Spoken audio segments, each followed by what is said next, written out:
Hallo, Frau Neubauer. Hello, Willkommen. Ms. Können Sie sich Neubauer. vorstellen? Welcome. Would you Gerne, like to introduce yourself? vielen Dank, dass Sie Happy sich to. Hello.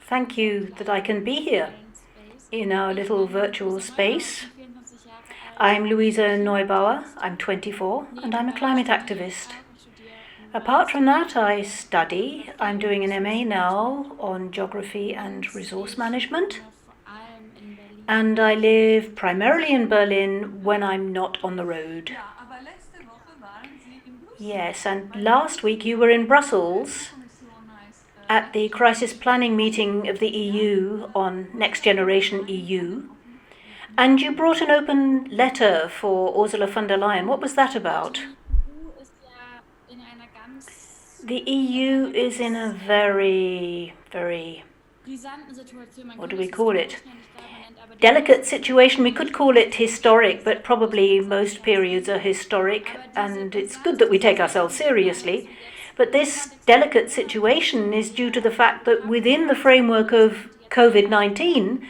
and the recovery und measures also that die are now being Klimakrise undertaken, ganz viele in sehr combination with the climate crisis, interessante a lot of Entscheidungen very big decisions have to be getroffen taken. werden würden, Decisions that would also normally take years, money that would normally be Richtungen, die invested over the normalerweise years, lange Prozesse aushalten, directions that would die werden jetzt normally alle be sehr komprimiert balanced over a und zentriert long festgelegt. process all have to Und da be highly ist compressed and die, established within a die short space of Relevanz und vor time. allem die And they're the Verantwortung, relevance and above all the verschiedene Krisen responsibility gleichermaßen zu of bewältigen, die Corona-Krise for Bewältigung mastering nicht different jene crises Krisenbewältigung zu verstehen, sondern and zu making verstehen, sure sie that the COVID pandemic is not at zusammenzuführen. odds with the Das climate issues, genannt but that is all very carefully woven together, auf den is politischen Grund, extremely weil wir Sorgen important. gemacht haben, We wrote an open dass letter jetzt because we were concerned große that Geldsummen now, diskutiert werden auf where europäischer so Ebene, dass much große big money Lobbyrechte is being aufgebaut discussed at werden, European level, dass man that the eben big sich picture might be verstrickt forgotten,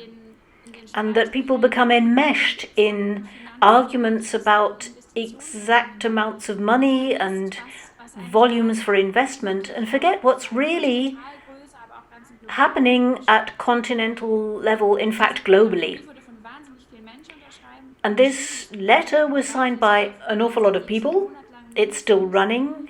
It's Mittlerweile going sind to at über least carry on 70.000 into Stimmen next month. und We've got over in diesem Brief fordern wir 70,000 eben auch signatures wirklich already. holistisch die And in Situation zu this verstehen, letter, we ask for a holistic die approach to ernst zu these nehmen, things, nicht to nur, take wenn es Europe's darum geht, global Existenzen responsibility zu sichern, seriously, not Existenzen und just Lebensgrundlagen zu when sichern, talking about securing livelihoods, but sondern auch um securing the basis for wirtschaftliche, future wirtschaftliche life, Wohlstand zu resources, sichern. natural resources, because Und without that we won't be genau das able ist to unsere grow and Forderung in prosper. diesem Brief und wir fordern auch von And tatsächlich those are the systemischen major Wandel im demands in this letter, System and an we're der calling for a politischen Ebene. systemic change because we Genau, can dass wir see das sich halt System gerade that selbst in Frage stellen. systems Und are wir up for haben Frau grabs von der Leyen eingeladen und konnten ihr themselves. diesen So Brief Ms. von der Leyen invited us to come and put it to her personally. How did she react? Naja, Well, dass sie eine sehr, sehr intelligente Frau und of course she's a very intelligent woman politisch versierte and Frau a ist. Das heißt, sie very weiß natürlich, politically savvy zumindest zum woman. Teil, dass das, Of was course die she Kommission knows, at in least Europa vorschlägt, partly, nicht ausreicht, that um what the die Commission is Klimaverhandlungen proposing in Europe is Sie not going to be versteht aber enough to natürlich auch die replace the Gespräche Paris besser als, Climate glaube ich, Agreement. meisten Menschen und And sieht, of course, wo she es schwierig understands the political situation better than most people and Das heißt, can was see sie where tun it's muss, ist, difficult das ist to halt, pull dass sie things sich darauf together. eingelassen So hat, she received aber us. It was offensichtlich nice that she gibt took the es time for natürlich us. extreme Unzufriedenheit But mit. Wir obviously, erwarten von der there is a Europäischen great deal Kommission, of dass sie sich die discontent because we expect the European Commission to undertake verhandelt, a program such as diese this intergenerationelle for coming Verantwortung generations and to actually live that responsibility for the different generations. And that will only work if you really have consistent, effective, sustainable climate protection, which is a guarantee for our future.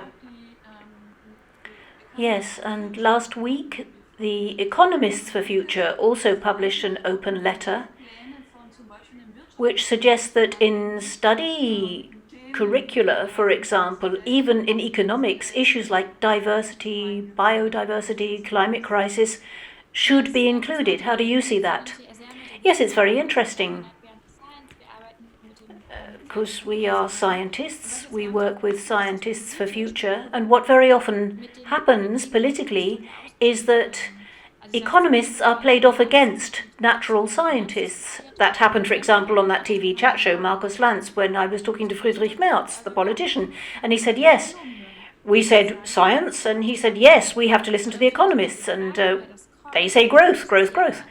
And of course we need to ask ourselves questions about that, because it's not a new phenomenon that even conservative economic research establishments are saying, what's happening now to the planet, to our ecological resources, is not just morally reprehensible, catastrophic in terms of human rights and humanitarian problem.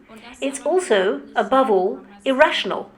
And that message just hasn't got across yet. I think it's a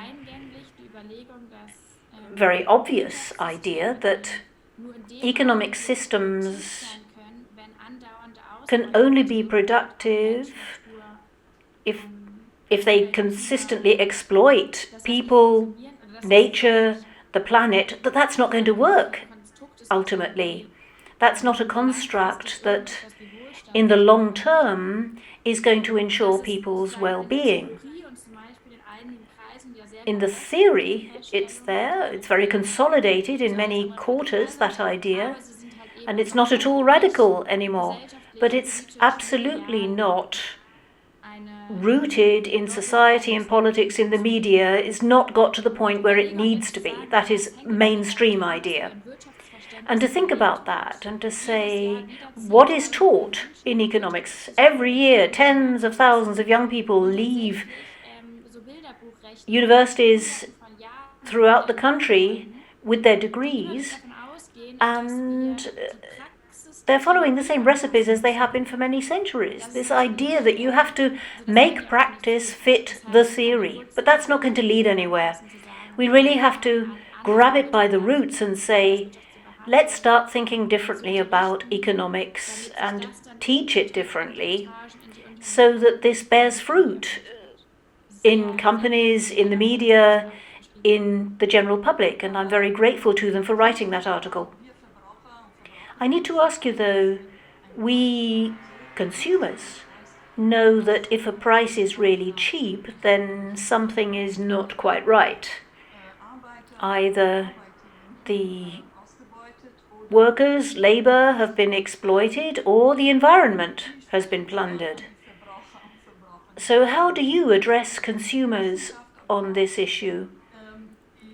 Science, yes, but what about consumption? People who want to buy the cheapest, but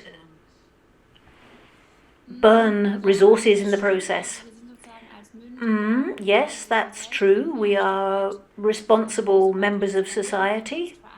And as far as we understand what we're buying, we're responsible for what we buy.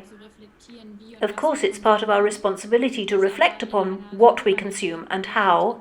But in such a globalized world, where the ecological exploitation and human rights violations are, if you like, included in every product or at least shopping basket, it's impossible to know everything that is implied by the products you buy. And you go into a supermarket with these huge shelves. How can people understand what is fair, what is compatible with the environment, what isn't? Okay, there's this cucumber dilemma, for example. Do I buy it in plastic so it keeps, or do I get an organic one? It's impossible to get it all right. And in addition to that, there's industry and an advertising machinery which is constantly telling us we have to carry on consuming, buy more.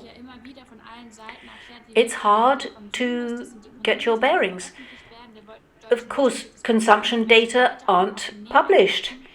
The idea is that the German economy can only thrive as long as people carry on buying on a mass scale, without any calculations being made or published about what happens to the products we don't want, for example. And at that point, you have to say, what can I do as an individual?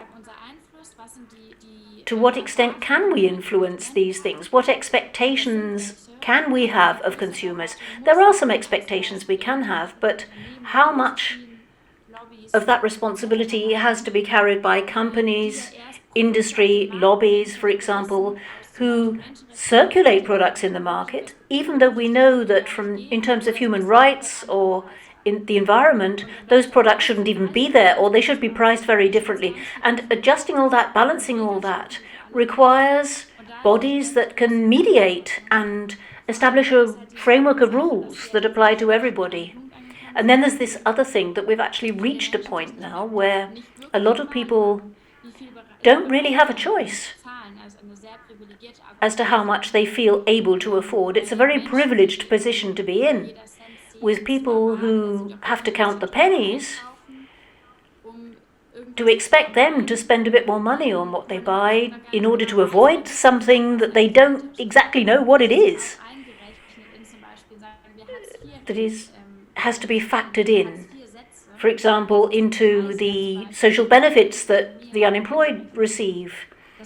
You need to know what a family of four has to spend. And if you don't do all those sums and tally them, it won't work. So we need a systemic change. What products are going to reach the market? Who's going to make sure that they are recycled, that materials are fed back into the loop, for example? I'm going to be a bit more personal now. You're very committed, you're very popular, and your book has met with a tremendous echo. With Fridays for Future, which you founded here in Germany, or are continuing to run here in Germany, how do you manage it to mobilize people? Oh,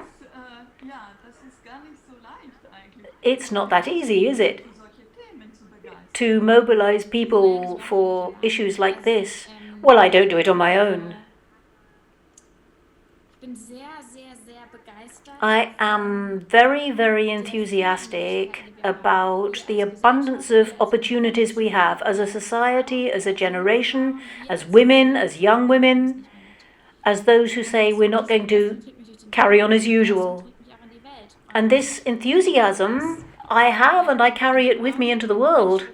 So when I talk to people about things that outrage me, but also things that inspire me and motivate me,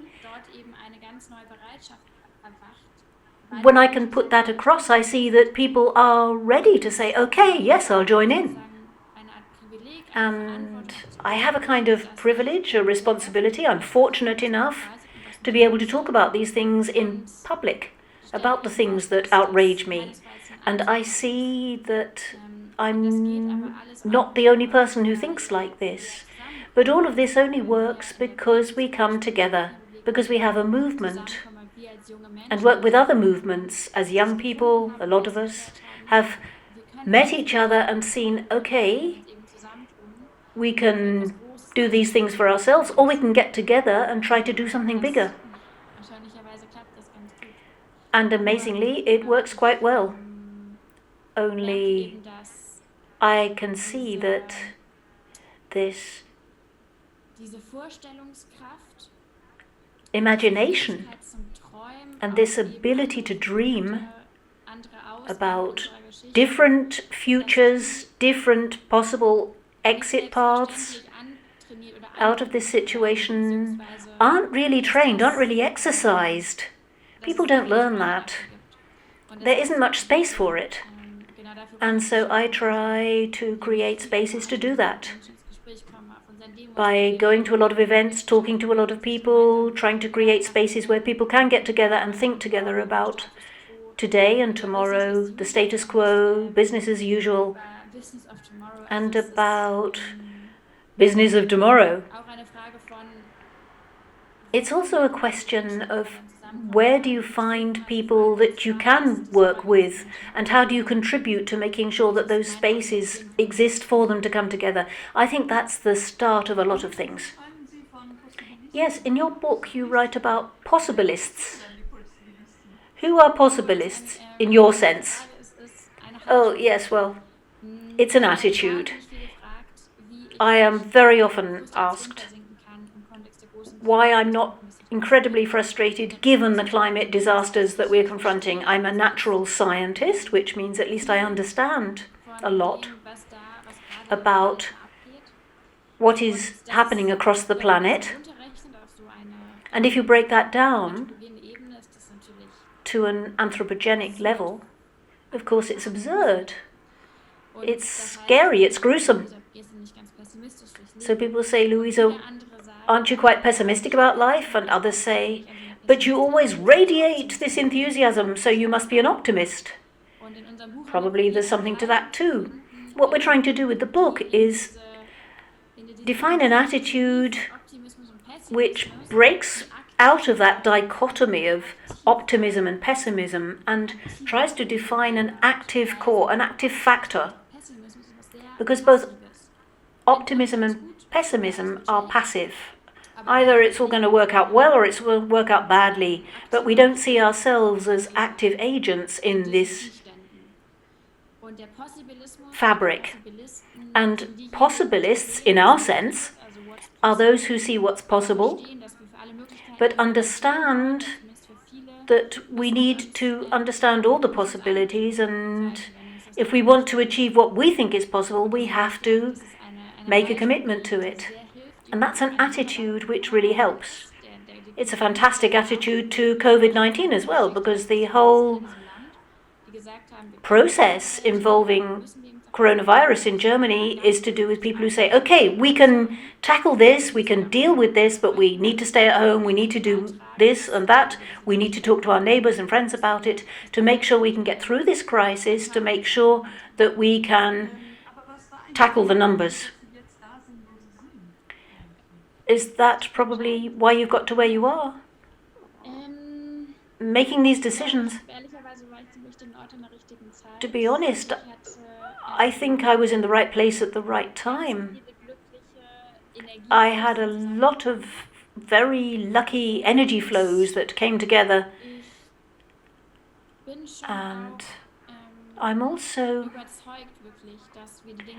absolutely convinced that we can change things. And this conviction, let's say, is with me most of the time and carries me through. So there's a kind of self-fulfilling prophecy effect about it, because we can see what's possible. And we're starting to make it possible when we realize that. That's important. It's emotional as well. We're trying to establish a political forum, a public, and where we sit down and start planning it, then and things happen, we see again and again that we can make a difference. So it's a process. But how do people react when they see a young woman who is so competent and eloquent? Thank you very much. You do me honor. It's not so frequent though, is it? I'm sure people are surprised. It is problematic because one of the main activities of older people when they meet the younger generation is very often a put down. Being young is equated with being naive, inexperienced. There's always a bit of a, yeah, you're allowed to make mistakes, but of course, as soon as they make mistakes, people say, yeah, well, it's not that important, is it? So we're reduced to our age, and the age is also reduced again to something that young people apparently have, which is a lack of knowledge, it seems. And then, in addition to that, I'm a woman, and women are also reduced to their gender. They're supposed to have certain characteristics, and emotional, not very good with facts, not so tremendously talented at natural science. Men are better at that because they're more logical.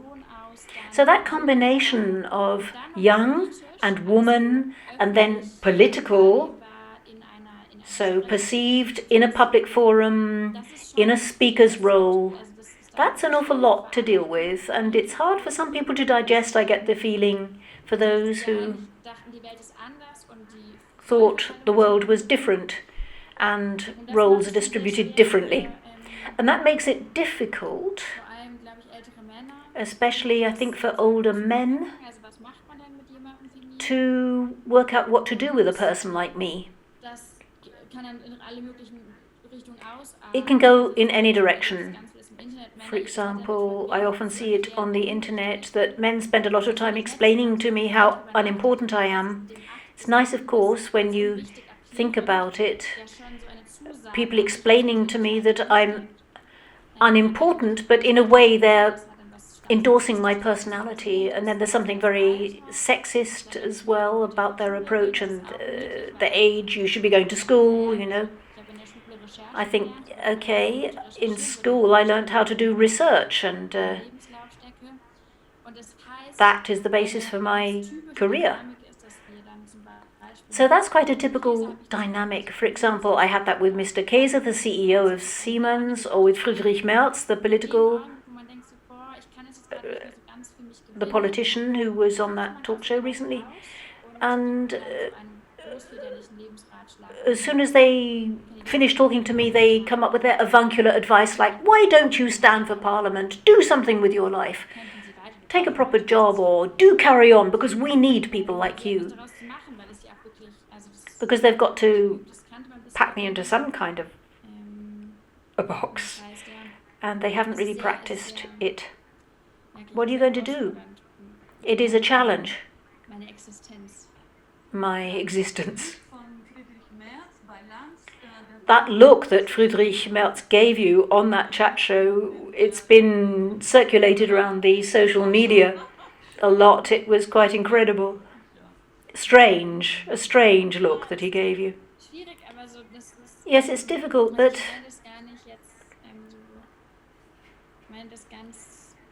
I mean this in a very neutral way.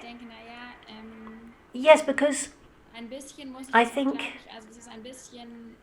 I have to. I'm not the first woman in Germany who's young, political and committed, but I am one of the first women who is perceived so much in the public on the issue of climate in Germany, and that's difficult because there is so much reproach involved in this climate issue to do with generations and so forth. I know it's not easy.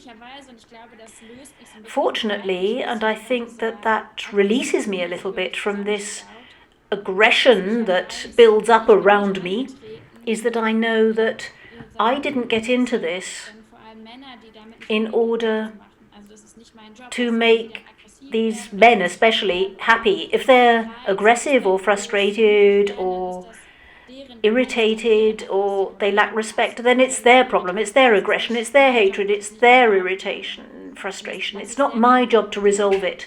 And I'm very happy to leave them to deal with it because I've got other things to do. And that's the interesting thing. What do you find so fascinating about being an activist and working for the future of the planet and the future generation? Well, this is the crucial question of our day, isn't it? I think when you open up to this climate issue, then it doesn't let you go again because things don't look good.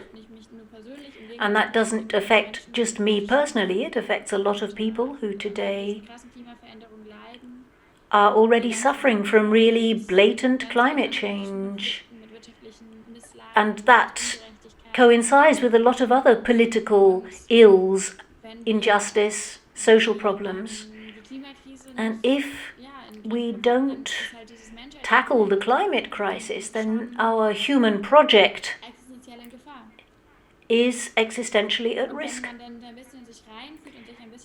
And if you empathize with that a little bit, and if you're aware that this is a big thing, that it's very real, it's a very concrete danger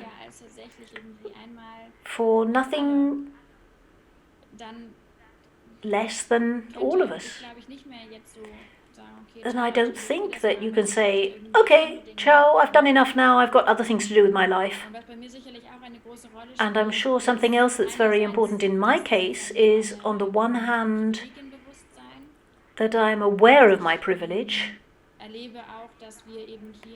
I do see as well that we in Europe are part of the richest corner of the globe. And in my case, I can say I have an educated background, and I know that these privileges that I experience come hand in glove with responsibilities. And I very often ask myself, how come I and so many other people can have such pleasant lives when other people who were born into less fortunate circumstances don't? And I think the very least we can do is to think about what can I contribute to counter those huge injustices, especially as it's possible now for a while. The window is open, but it will close again. The time is passing. Yes, they say that we're the first generation that are feeling the effects of climate change and the first that can tackle it. It's a bit dangerous, though, that idea, because it implies that the climate question is only relevant to young people and kids, and they need to deal with it themselves. But that's not the case, because what we can see with the climate issue is that for the first time in history, we have this political mega-crisis with a very clear deadline. We know how little time we have. We need the deepest transformation since the Industrial Revolution, they say, and we need to do that in a very short space of time. Actually, it's not possible unless we recognize that in this world where everything is moving very fast anyway, that a lot is possible, but it calls for a lot, and that means that people who are in positions of power now, people who have any kind of influence at all, however small or big, any kind of influence or power, that they at least need to carry enough people with them. So it's not that we young people say, we're all going to join the government and become ministers and CEOs and we're going to save the world when we've grown up. No, we're in this situation now. And it's up to you people who are in those functions. And if you don't fancy doing it, if you don't want to build the future with us, if you don't want to influence these things in ways you can, fair enough, but then let others do it. Let them pass. Because the decision-making positions in the year 2020 should go to those who are prepared to meet this global challenge, because that's the situation we're in. During our lives, we people use up resources and destroy the environment simply by living. How do we resolve that dilemma? No. We say, of course, we consume resources, not because we live, but because of the way we live. It's more a question of lifestyle and habits and rights. The big question we can ask is, what gives us the right to use resources and space and other people's lives to the extent that we do? Because of a lifestyle that we've adopted or an economic approach. And I don't know any philosophy that can satisfactorily answer that question. I don't know any ethical concept that can sufficiently answer that question for us, because ultimately you quickly get to the conclusion, okay, yes, we assumed that right. You can start looking at some path dependencies by way of an argument. You can perhaps argue a little bit in terms of the environment and animals and the fact that we think we have more rights than the environment or animals, and we grab more rights for ourselves than other people in the world, but it doesn't really work. What we do know is that we are in such an intelligent society and a very enlightened society. And for a lot of people, these problems like how can we live and what can we afford to do with our lives, we at least can answer those questions. A lot of the answers depend on cycles, on economic loops. We've established linear growth and linear consumption, which has to end at some point. and say, instead of that, let's put resources back in. The things we take out, let's put them back in as well. That would resolve a lot of resource issues, for example. Aber bis dahin But until we reach that point, we have to confront the responsibility. And one thing we know above all, we can't carry on as things are in the long term, als globale Gemeinschaft, aber jetzt meine ich as a global community. And I mean reichsten Staaten der Welt. explicitly here the richest nations of the world, Lebensräume, die wir derzeit in because the space, the habitat space that we are occupying through our exports, imports, economic activity are being destroyed to such an extent that we're destroying the basis for our future, and it's not viable. And with the young generation, it's going to collapse, because young people are saying, we can do our sums, you know. In my lifetime, global temperatures, planet-wide, if you look at the ecological systems, they're going to no longer be viable. It's also very important that democracy and women's rights go together. And if you look at populists and fundamentalists, when they take power, the first thing they do is abolish women's rights. How do you see that? Yes. That is a major challenge.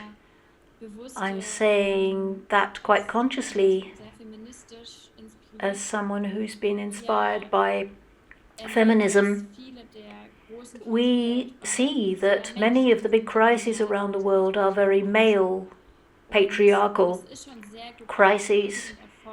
It's very well documented and very well researched how far-reaching the climate crisis is also a systemic crisis, because we have a lot of deficits in our system. Women are not involved, don't participate to the extent as men. And there's a trend to say that populist governments tend to discriminate against women's rights. They tend to take more rights from them than give them. There's a global aspect to that, because we know we need empowered women, emancipated women, who say, if we're going to find our way out of this crisis, we need women not only for the ideas they can contribute, but in order to redefine power, because our concepts of power need to be applied in such a way that we can talk about societies founded on equal rights. And we experience to a colossal extent that we say time is passing and we're supposed to be increasingly equal as societies, but we're no longer doing justice to that. We're actually taking steps backwards in big issues around the world, even though we're under this huge pressure. These global crises, ecological crises, we need to come up with solutions, and for those solutions we need women. They are indispensable. Women who have education and rights and can play their part. It's a very unsettling development, but it makes me all the happier to know that in our climate movement we are quite feminist. It's not just a matter of how many other women you see, but the boys, the men as well, who play an active role, are very much imbued with feminist thinking, and that's inspiring. Yes, you can see that in countries where women are in government, the pandemic is better under control, whereas populists like Bolsonaro and Trump and etc. are not getting a grip on the pandemic. Quite the reverse. It's amazing. Yes, we really are witnessing this, aren't we? In the case of COVID-19, I'm looking at that because if you look at I'm cautious because the empirical basis for these observations is very anecdotal, but we do know that in countries where women, or in cities where women have influence, we're seeing this significantly, that the success rates are better. And we can see it because it's a very typical development, really, that soft issues like the environment, the climate, health, for example, are classical women's issues, these soft issues. There's no weapons and wars and battles involved, so they are connoted as female. And I think COVID has shown us that it's actually harder for men to take it seriously as a social risk. Like when Donald Trump says, "Oh, the virus can't get me." It's a kind of brash showing off, as if he was above it all. Of course, it's ridiculous ultimately, and it's tragic above all. For society itself, but in the year 2020, you'd think we were further on. Yes, all right, but you attend a lot of conferences and chat shows. Do you have an idea for getting more women onto panels? Yes?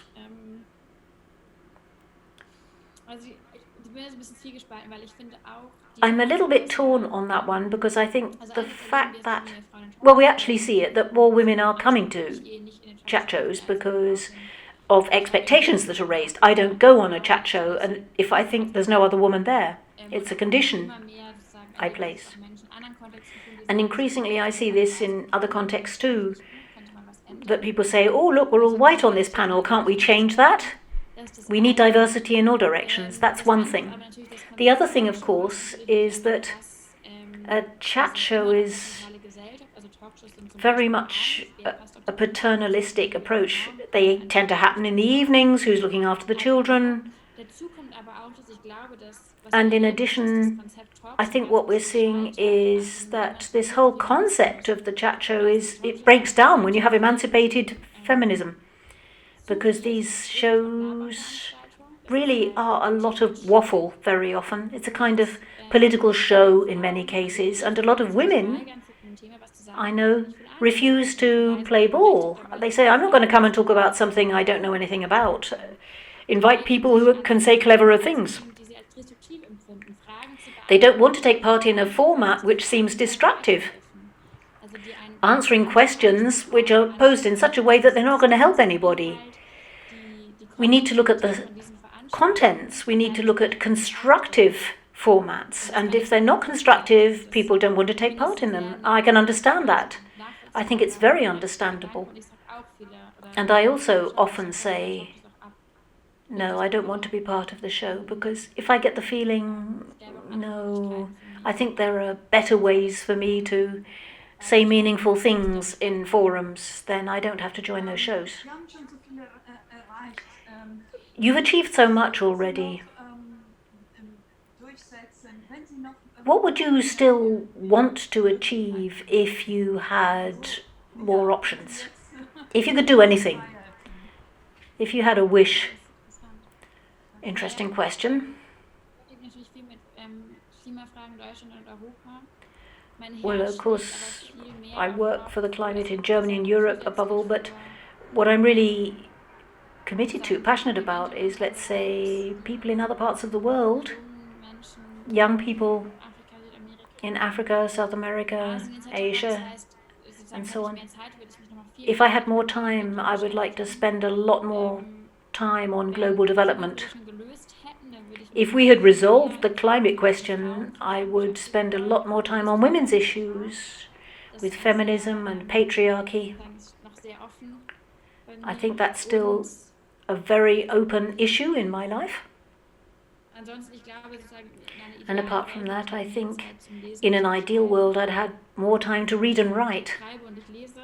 I do write and I do read, but I have to say I have to do it efficiently. And I think that good writing and reading processes have to be inefficient. You need time to muddle through your thoughts and perhaps follow some Das ist schon noch etwas. other pathways and come back again, detours. Yes, a kind of productive boredom. Gleich, ich muss auflegen. I'm afraid I'm going to have to finish in a moment. Dann, was möchten Sie den Usern What mitgeben? would you like to tell our users? That's the last question. Ja,